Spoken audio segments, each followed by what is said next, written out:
Thanks for clicking on State of the City. My name's Todd Prafke. I'm the City Administrator here in St. Peter, and today is August 19th. It's about 9 o'clock in the morning.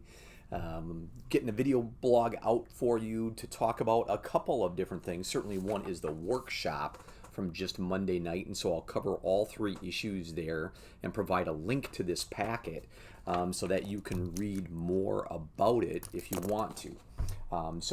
That's it, and then we're going to talk about some tidbits of information that I hope help you as you either live, work, or play in St. Peter. So again, thanks for clicking on State of the City. First of all, on the agenda, I'm going to try and hold that steady. Marianne, I'm holding it as steady as I can. Marianne is one of my avid watchers, and so she once in a while comments to me about how it's hard to see her. She's never told me that I'm a little bit shaky here and holding it steady, but I want to make sure that I'm doing it well for you. So the first one on the agenda was the housing rehab program. So as you may recall, the City of St. Peter received a grant for about $600,000 and put another $100,000 in to provide opportunity working with Minnesota Valley Action Council to do rehab within a couple of what are called census tracts, but geographic areas within St. Peter that were identified by a team as areas that had higher likelihood to have houses that needed health and safety upgrades. So maybe fixing up a furnace, maybe it's fixing a roof, maybe it's removing lead paint, whatever it is. We did a survey about that, and everyone within that area would have received a letter now almost 2 years ago, a year and a half ago for sure. And like with lots of things, COVID kind of sidetracked it. So anyway, the goal was to provide grants and no interest loans to folks to help make some of the repairs that were necessary. Our administrator for this program was MVAC, and they do everything and go out and even help people find contractors that do some of this work. So anyway, because of COVID, that's been a little bit slow. The goal on Monday night was to have an update on where that program was and how many households and folks that we've been able to help. And so that program is going to be ongoing, and in fact, there'll be a new round of information of letters that go out within those geographic areas. So if you kind of live within about an 8-block radius around the community center, that's the primary area that will receive this documentation. And if you're interested or need assistance, you got to be income eligible and a few other things. There has to be kind of an inspection of your house that clearly identifies what the needs are, and then a program can be put together to help you fix up your house. And again, most of this is grant money or no interest loan money, so it's really worthwhile for you to pay attention when you get that mailing within the next 30 days. So that's one of the things that the council talked about and got an update on that. We had a presentation from Russ Willie. Russ is the Community Development Director, and so Russ talks about some of the things that are going on within his department. He's not the only department head that does that. We kind of do this on a regular basis, and department heads cycle through and talk about some of the things that are going on in their departments. Russ did a nice job and talked about all the activities from economic development to planning and zoning to historic preservation to a bunch of miscellaneous things, including signs and all kinds of things that go along in his department. So anyway, that worked out just great. And then the last one here was an Eagle Scout project. And so we had an Eagle Scout Factoids come to us, and he's looking to do a project on kind of Legion and city property. His idea for his Eagle Scout project is to provide a drop box where people can drop off their old United States flags, and then the Legion takes them, and every year the Legion, I think it's every year, it might be every other year, but I think every year the Legion takes them and disposes of them properly according to the proper flag etiquette. So what a great idea to have a drop box there kind of by the corner by the Legion. So that box isn't there yet. He's working on it. But one of the reasons that we're involved is because he's looking at placing it on the sidewalk. And so there's some other legal kind of things that need to happen related to that placement on the public sidewalk. It's insurance and all kinds of different stuff. But he's well on his way and had a very nice presentation and has a clear idea in his mind about what's supposed to happen, and will be working with the Legion and certainly with the city to try and make that happen. So once that gets done, I'm sure you'll see it, but maybe I'll think to do a reminder on the video blog. So anyway, fantastic. He's been thinking about this really hard, and so it's Scout Hickey. Lucas Hickey is the Eagle Scout that's working on this project. So anyway, good for him, doing something wonderful for the community. Now let me talk about kind of a few other tidbits. First of all, on the top of my list is talking about local option sales tax, which you, if you're an eligible voter in St. Peter, will be able to vote on in November. That sales tax will be solely dedicated, it's a half-cent sales tax, will be solely dedicated for paying debt on a new fire station that is planned to be located at the corner of Sunrise and Broadway in what I would call that northwest quadrant.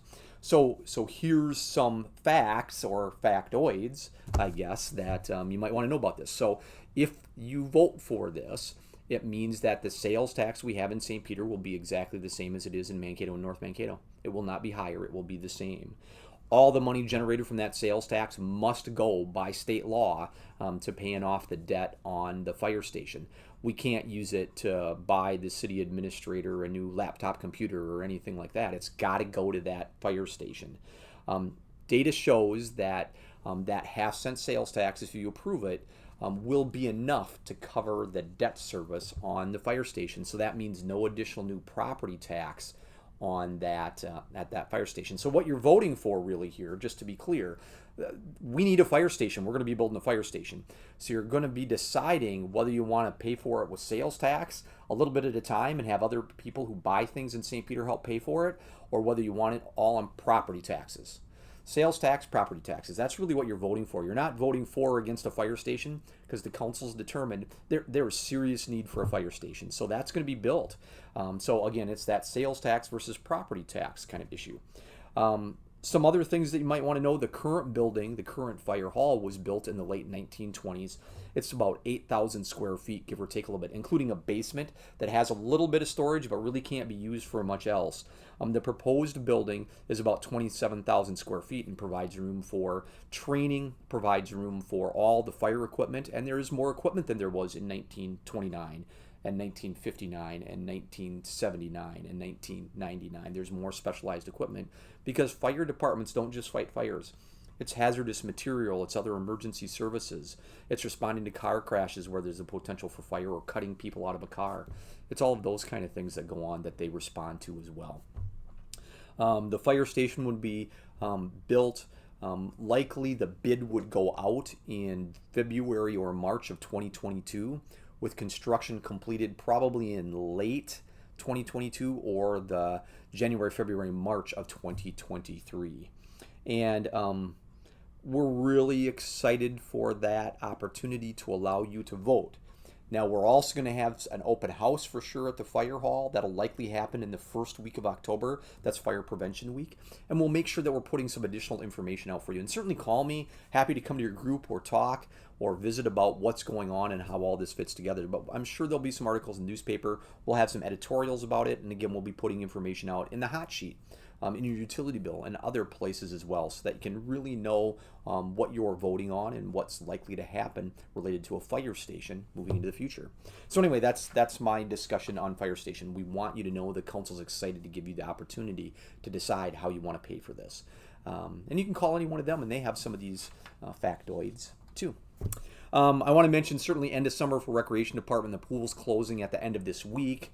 Really sad to see the pool close. I know we always have people that say, well, why can't it be longer? Why can't the season be longer? One of the challenges that we have isn't that the weather won't support it being open a little bit longer, but we just don't have the people.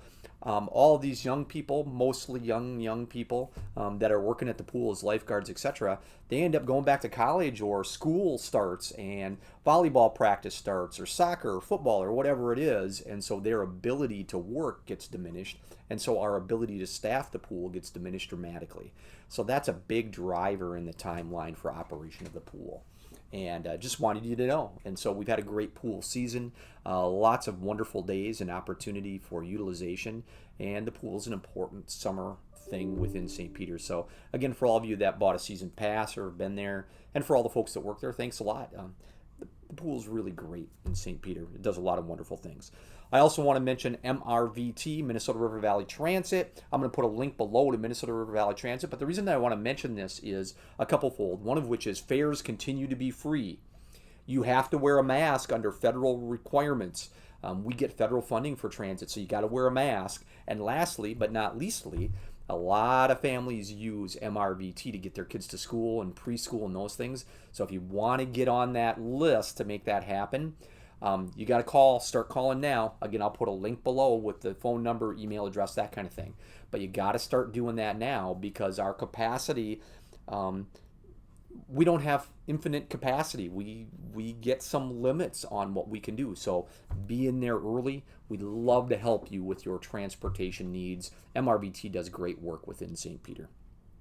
Also have to mention that we're working on budgets overall for general fund and for the enterprise funds. So there'll be a lot more information that rolls out on that. Watch for an upcoming hot sheet, and then also some other information on our website. You can see this information on our website, and I'll put a link to it as well. But our audit was done, and new budget stuff is going to come out. So watch for that, and I'll continue to mention that as we move through other video blogs in the upcoming weeks. But want you to know that we're working really hard on all of that kind of stuff as well. Thanks for your patience on seal coating over this last week. I know it gets dusty and dirty and that kind of thing, but it really does good stuff for the streets. It helps shed water, and it saves you money. So maybe that's one of the most important issues. It keeps our streets looking good, helps them shed water, reduces the number of potholes and repairs that we have to make, and in the long run saves you lots of money. So anyway, thanks for your patience on dealing with that. The crews did a great job. They went really fast through about, well, around 100 blocks of seal coating was done this year. I also want to mention the hot sheet, as I mentioned it earlier. If you want to sign up for this weekly newsletter, we send it right to you, but also you can get it on our website. I've talked about this a bunch of times. I'd love to have you click on it. Also want to mention Rivers Edge Hospital. That's Rivers Edge. Man, as you know, this is a community hospital. They've been doing great stuff. So we're excited about them. If you have questions, give them a call. They're happy to help provide for some of your health care needs, urgent care, emergency room, all that kind of stuff. And last but not least, here's how you can reach out and contact me. There's an email address there. There's our website, Facebook. We put a lot of things on Facebook, and you can give me a call. Also, we tweet. So there's our Twitter handle. And there is our YouTube channel that has council meetings on it, school board meetings, county commissioner meetings, and these video blogs.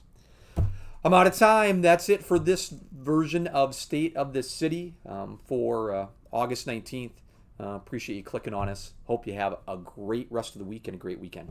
Thanks again. Bye-bye.